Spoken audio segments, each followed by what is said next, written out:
T10 Germany का first match है ना भाई, वो हमारे लिए जीएल के नजरिए से काफी इंपॉर्टेंट होने वाला है। क्यों होने वाला है? क्योंकि देखो बहुत सारे ऐसे प्लेयर हैं जिनका जिनका सिलेक्शन परसेंटेज बहुत कम है और लोगों को पता है नहीं, इसलिए लोगों ने अपनी टीम में सिलेक्ट किया नहीं हुआ है। और भाई इस मैच में ना विन करने के लिए ना आपको बहुत ज्यादा रिसर्च करने की जरूरत पड़ती है, चाहे वो स्टैट्स को लेकर या फिर बैटिंग ऑर्डर को लेकर बहुत सारी रिसर्च करनी पड़ती है, तब जाकर आप एक अच्छी सी टीम बना पाते हो। तो इसलिए भाई मैं भी इस मैच में ना, देखो T10 तो बहुत ही कम प्लेयर्स ने खेला हुआ है, लेकिन T20 और यहाँ पे जो डोमेस्टिक मैचेस हुए हैं उनके बेसिस में मैं आपको बताऊंगा कौन सी प्लेयर कैसी खेलती है और उनका स्टेट्स क्या है, सारा कुछ ए टू जेड जानकारी मिलने वाली है।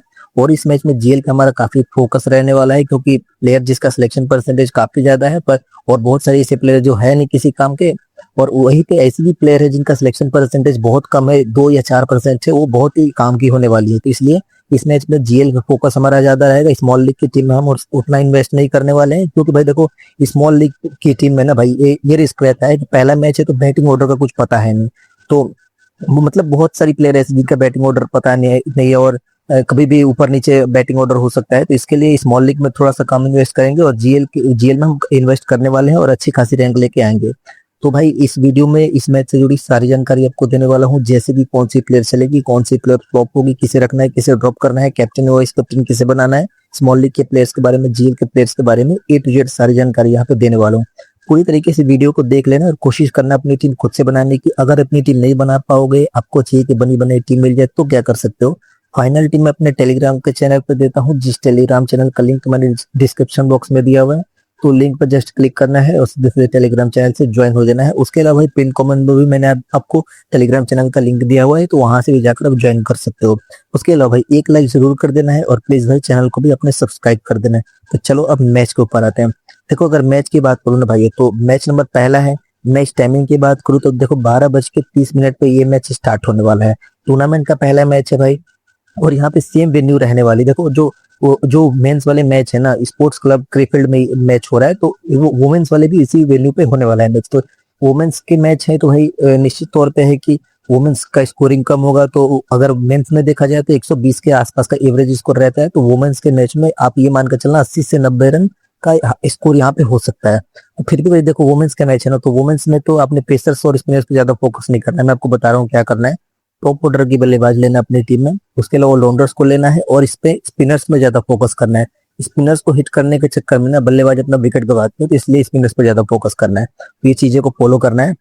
चलो अब थोड़ा सा प्लेयर्स के बारे में देख लेते हैं, किसे रखना है किसे ड्रॉप करना है। सबसे पहले विकेट कीपिंग सेक्शन में आते हैं। यहाँ पे आते हैं कार्तिका विजय वर्धमान। अगर वर्धमान की बात करें भाई, तो देखो सिलेक्शन परसेंटेज लगभग यहाँ पे सबकी टीम में है ये प्लेयर। अब देखो 3 मैचेस, लास्ट के 3 मैचों का इसका बैटिंग ऑर्डर बताता हूँ। दूसरे नंबर पे आई थी लास्ट मैच बैटिंग करने के लिए, उसके बाद तीसरे नंबर पे आई थी, उसके बाद ओपन आई थी एक मैच बैटिंग करने के लिए, और लास्ट के 5 मैचों का अगर हाईएस्ट स्कोर की बात करूँ तो 29 रन का हाईएस्ट स्कोर रहा इस प्लेयर का। अब देखो इसके मैं T20 इंटरनेशनल का स्टेट्स बता रहा हूँ। इसने ना 52 मैचेस खेला हुआ है, 33 इनिंग में बैटिंग मिली है, और इसका हाईएस्ट स्कोर में एक यहाँ पे 40 का रहा है। और एवरेज की बात की जाए तो भाई एवरेज लगभग यहाँ पे 14 की रही है। तो भाई देखो वुमेन्स का मैच है ना, तो वुमेन्स में एवरेज यही मिलेगी आपको, 12 13 14 यही एवरेज मिलने वाली है। इंपॉर्टेंट प्लेयर रहेगी विकेट कीपिंग सेक्शन में, सबसे अच्छी ऑप्शन रहने वाली है। अब देखो अगर इस प्लेयर की बात करूँ, बैटिंग ऑर्डर थोड़ा सा नीचे रहता है और बॉलिंग बैकअप भी नहीं है, इसलिए इसको अपनी टीम में नहीं ट्राई करना है। अब देखो यहाँ पे रावत आती है, जी रावत। अगर ज्योति रावत की बात करूँ तो भाई देखो लास्ट के 5 मैचों में ना एक में भी इसे बैटिंग मिली है, लोअर ऑर्डर में आती है बैटिंग करने के लिए, इसलिए आपने इसे भी टीम में नहीं लेना है। ये घोष आती है। घोष की बात करें तो भाई इसका भी बैटिंग ऑर्डर काफी नीचे है, स्टोले का भी बैटिंग ऑर्डर काफी नीचे है। देखो विकेट कीपिंग सेक्शन में ना इससे अच्छी ऑप्शन कोई नहीं रहने वाली है, इसे अपनी टीम में लेकर चलना है, चाहे स्मॉल लीग की बात करूं चाहे फिर जीएल की बात करूं। अब आते हैं थोड़ा सा बैटिंग सेक्शन में। देखो बैटिंग सेक्शन में सबसे पहले यहाँ पे आते हैं नंदा कुमार। नंदा कुमार की अगर बात करूं भाई, तो देखो टॉप ऑर्डर की बल्लेबाज है। अगर इसके डोमेस्टिक में स्टेट्स की बात करूं तो इसने 13 मैचेस खेले हैं T10 के, जिसमें से कि 152 रन इसने स्कोर किया और 12 की एवरेज के साथ। लेकिन टॉप ऑर्डर की बल्लेबाज है ना भाई, इसलिए टीम में इसे लेकर चलना है और जीएल की टीम में कैप्टन और वाइस कैप्टन बना कर चलना है। उसके बाद ए धामा आती है। धामा की बात करें दूसरे नंबर पर आएगी बल्लेबाजी करने के लिए, और वुमेन्स के मैच में दूसरे तीसरे चौथे नंबर पे बल्लेबाजी आसानी से मिल जाएगी। 15 की एवरेज के साथ इन्हें T20 के मैचेस में स्कोर किया हुआ है, तो इसलिए हमारी टीम में इंपॉर्टेंट रहेगी। फिर वी शक्ति आती है। शक्ति की बात करें भाई, बैटिंग ऑर्डर काफी नीचे है, उतनी ज्यादा इंपॉर्टेंट नहीं रहेगी, जीएल की टीम में ट्राई करके चल सकते हैं, क्योंकि कभी कभी इसे बॉलिंग मिल सकती है। फिर आर खालिद आती है। खालिद का मुझे स्टैट्स नहीं मिला और मुझे लगता है नीचे आएगी बैटिंग करने के लिए, इसलिए मैं इसके बारे में नहीं बात करूंगा। उसके अलावा यहाँ पे लवडे और यहाँ पे ब्रोवेक ये काफी नीचे आते हैं बैटिंग करने के लिए, इसलिए इनसे कोई मतलब है नहीं।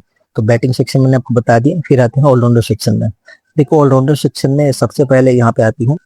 ऑलराउंडर सेक्शन में सबसे पहले आएंगे बी चावला। अगर मैं चावला की बात करूँ ना तो भाई टॉप ऑर्डर की बल्लेबाज है और बैटिंग से और बॉलिंग से दोनों तरीके से पॉइंट देगी। 2 ओवर की कंफर्म बॉलिंग करा के जाएगी। अपनी टीम की मेन बैट्समैन, मेन बॉलर है। तो ये जो प्लेयर है स्मॉल लीग की टीम में भी कैप्टन वाइस कैप्टन की अच्छी ऑप्शन रहेगी। जीएल की टीम में भी आप में इसे 3 से 4 टीमों में कैप्टन या वाइस कैप्टन ट्राई करके चलना है। काफी अच्छी पिक रहेगी। देखो बैटिंग से इसकी 14 की एवरेज है T20 के मैच में देखा जाए तो, और विकेट भी लगभग यहाँ पे 14-15 के हिसाब से विकेट इसने लिया हुआ है। फिर बी पेरे आती है।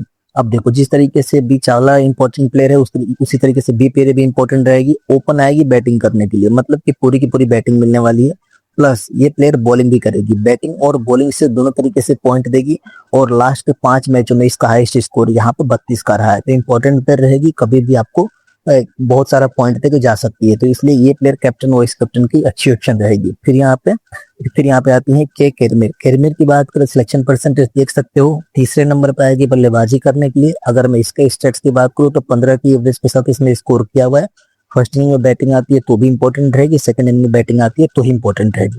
और हाँ देखो लास्ट के 5 मैचों में अगर इसकी बात करूँ, ज्यादातर इसने बॉलिंग पूरी ओवर नहीं करी है। T20 के हिसाब से मैंने T20 का स्टेटस का देखा था, पूरी ओवर बॉलिंग नहीं करी। किसी में 1 ओवर, किसी में 2 ओवर, किसी मैच में 4 ओवर की बॉलिंग करी थी। लेकिन भाई एक ये है कि बॉलिंग तो कर रही है ना, तो कहीं से ना कहीं सबको पॉइंट दे देगी, इसलिए हमारी टीम में इंपॉर्टेंट रहेगी। फिर यहाँ पे आर शाहिदी आती है। शाहिदी की बात करें भाई तो इंपॉर्टेंट पिक ये भी रहने वाली है। देखो आपने ना ऑलराउंडर सेक्शन से भर भर के प्लेयर्स को लेना है जो बैटिंग से और बॉलिंग से पॉइंट देती हैं, इसलिए ऑलराउंडर सेक्शन में बहुत सारे प्लेयर को लेने की कोशिश करना।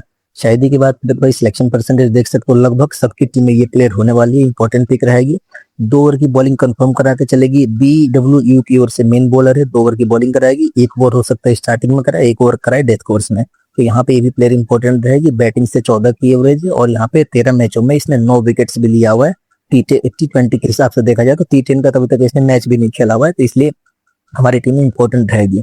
फिर यहाँ पे आती है सजवान। अगर इन सजवान की बात करें तो ये प्लेयर हमारे लिए ट्रम्प का पिक हो सकती है। देखो यहाँ पे सिलेक्शन मात्र यहाँ पे 24% लोगों ने अपनी टीम में लिया हुआ है, बट ये प्लेयर इंपॉर्टेंट रहेगी। टॉप ऑर्डर में आएगी बल्लेबाजी करने के लिए, प्लस बॉलिंग बैकअप रहेगा। तो इस प्लेयर को जीएल की टीम में कैप्टन वाइस कैप्टन ट्राई करना।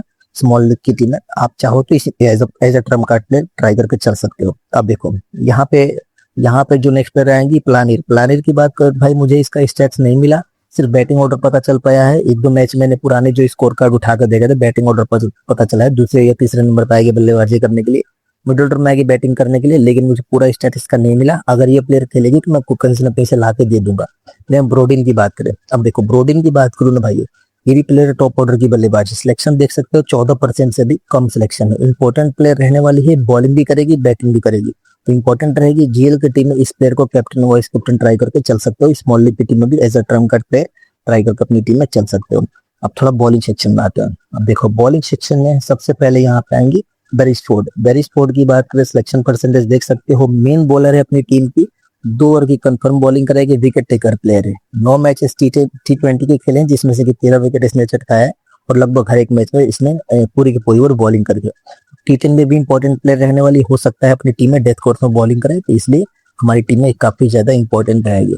फिर यहाँ पे मेन बॉर्ग आती है। मेन बॉर्ग की बात करें तो जिस तरीके से ये प्लेयर अपनी टीम की मेन बॉलर है, उस तरीके से WW की मेन बॉलर यहाँ पे मेन बॉर्ग है, तो इंपॉर्टेंट रहेगी। लगभग सबकी टीम में होगी। फर्स्ट इनिंग में बैटिंग है चाहे सेकंड इनिंग में फर्स्ट इनिंग में बॉलिंग है चाहे सेकंड इनिंग बॉलिंग है, दोनों सिचुएशन में आपके लिए काफी ज्यादा इंपॉर्टेंट रहने वाली है। और यहाँ पे बॉलर्स को वुमेन्स के मैच में देखा होगा, वुमेन्स को ज्यादा विकेट मिलते हैं, स्पिनर्स को या फिर पेसर्स को बॉलर्स को ज्यादा विकेट मिलते हैं, इसलिए हमारी टीम में इंपॉर्टेंट रहेगी। 14 मैचेस खेला हुआ है जिसमें से 11 विकेट इसने चटकाया हुआ है, तो इंपॉर्टेंट प्लेयर रहने वाली है। फिर यहाँ पे लेनर्ट आते हैं। लेनर्ट भी इंपॉर्टेंट रहेगी हमारी टीम में, क्योंकि अब देखो अगर फर्स्ट इनिंग में बॉलिंग आती है ना, अगर इसकी टीम की, तो ये दोनों ही के दोनों ओवर्स 8वां और 10वां ओवर लेके आएगी अपनी टीम से। अगर सेकंड इनिंग में बॉलिंग आती है तो भाई स्टार्टिंग ओवर्स में इसकी बॉलिंग खत्म हो जाती है, तो काफी ज्यादा इंपॉर्टेंट रहेगी। अगर मैं इसका स्टैट्स की बात करूँ, तभी तक इसने 8 ही T20 के मैचेस खेले हैं जिसमें से भी 9 विकेट चटकाया हुआ है। प्लेयर अच्छी है और कभी भी आपको 2 या 3 विकेट दिला कर जा सकती है। उसके बाद राणा सिंह को जीएल की टीम में चाहो तो ट्राई कर सकते हो, फर्स्ट इनिंग में आती है बॉलिंग यहाँ पे, तो नहीं तो मत ट्राई करना इसे। फिर यहाँ पे पनिकर आती है। पनिकर की बात करें ना भाई, तो देखो मिडिल ऑर्डर में आएगी बैटिंग करने के लिए, मतलब उसको बैटिंग से 10 या 15 रन का योगदान देगी। प्लस यहाँ पे 2 ओवर की बॉलिंग भी काफी ज्यादा उम्मीद है, 2 ओवर की बॉलिंग करा के जाए, तो इसलिए हमारी टीम इंपॉर्टेंट रहेगी। इसके अलावा इनमें से किसी को भी अपने ट्राई नहीं करने, कोई भी ज्यादा इंपॉर्टेंट नहीं है हमारे लिए। तो यहाँ से बॉलिंग सेक्शन में देखो, यहाँ पर किसको किसको लेना है, मैनबर्ग को लेना है, ब्रेसफोर्ड को लेना है, लेनार्ड को लेना है, और यहाँ पे पनिकर को अपनी टीम में ट्राई करके चलना है। अब यहाँ से ऑलराउंडर सेक्शन से बात करो तो बी चावला रहेंगे ही रहेंगे, पियरे रहेंगी, किरमेरी रहेंगी, उसके बाद शाहिदी रहेंगी ही रहेंगी।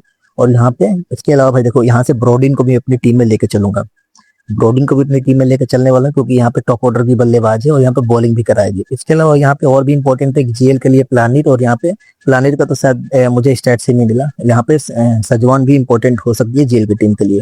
उसके अलावा बैटिंग सेक्शन से बात करूँ तो नंद कुमार, धामा, और यहाँ पे बस 2 ही मैं प्लेयर को लेकर चलूंगा, नंद कुमार और धामा को, बाकी उसके अलावा इनमें से किसी को भी नहीं लूंगा। उसके अलावा बैटिंग सेक्शन से अगर मैं बात करूँ तो यहाँ पे सिर्फ यहाँ पे विजय, यहाँ पे बैटिंग सेक्शन से बात करूँ तो भाई सिर्फ यहाँ पे विजय वर्धन को अपनी टीम में लेकर चलूंगा, उसके अलावा मैं किसी को भी अपनी टीम में नहीं लेकर चलूंगा बॉलिंग विकेट कीपिंग सेक्शन से। तो कैप्टेंसी की अगर बात करूँ, देखो सबसे अच्छी ऑप्शन यहाँ पे कैप्टेंसी की बी प्लेयर रहने वाली है, टॉप ऑर्डर की बल्लेबाज है, 2 ओवर की बॉलिंग कराकर जाएगी, इसलिए हमारी टीम में सबसे अच्छी ऑप्शन रहने वाली है। उसके अलावा अगर बात करूँ दूसरी ऑप्शन, तो यहाँ पे बी चावला वीसी की अच्छी ऑप्शन रहने वाली है, प्लेयर बैटिंग से और बॉलिंग से दोनों तरीके से पॉइंट देगी, तो और अच्छी ऑप्शन रहेगी। उसके अलावा भाई जीएल की टीम की बात करूँ, सबसे अच्छी ऑप्शन यहाँ पे ब्रॉडिंग रहने वाली है, इसका सिलेक्शन परसेंटेज काफी कम है, टॉप ऑर्डर की बल्लेबाज है और 2 ओवर की बॉलिंग कराकर जाएगी, तो जीएल में इस प्लेयर को कैप्टन वाइस कैप्टन ट्राई करके चलना। उसके अलावा देखो और यहाँ पे पानीकर भी अच्छी ऑप्शन रहने वाली है, मिडिल ऑर्डर में आएगी बैटिंग करने के लिए, प्लस 2 ओवर की बॉलिंग कराकर जाएगी, तो यहाँ भी अच्छी ऑप्शन रहेगी जीएल की टीम के कैप्टन वाइस कैप्टन के लिए। तो अब याद रखना कि फाइनल टीम ये नहीं, फाइनल टीम आपको टेलीग्राम के चैनल पे ही मिलेगी, कि जब तक लाइनअप नहीं आएगी तब तक भाई अपनी मर्जी से टीम मत बनाना, लाइनअप के बाद ही टीम बनाना, और आपको अगर नहीं बना पाओगे तो आपको मैं टीम प्रोवाइड कर ही दूंगा। तो भाई उम्मीद है कि सबको समझ में आ गया होगा। वीडियो देखने के लिए, अपना कीमती समय देने के लिए सबका बहुत बहुत धन्यवाद।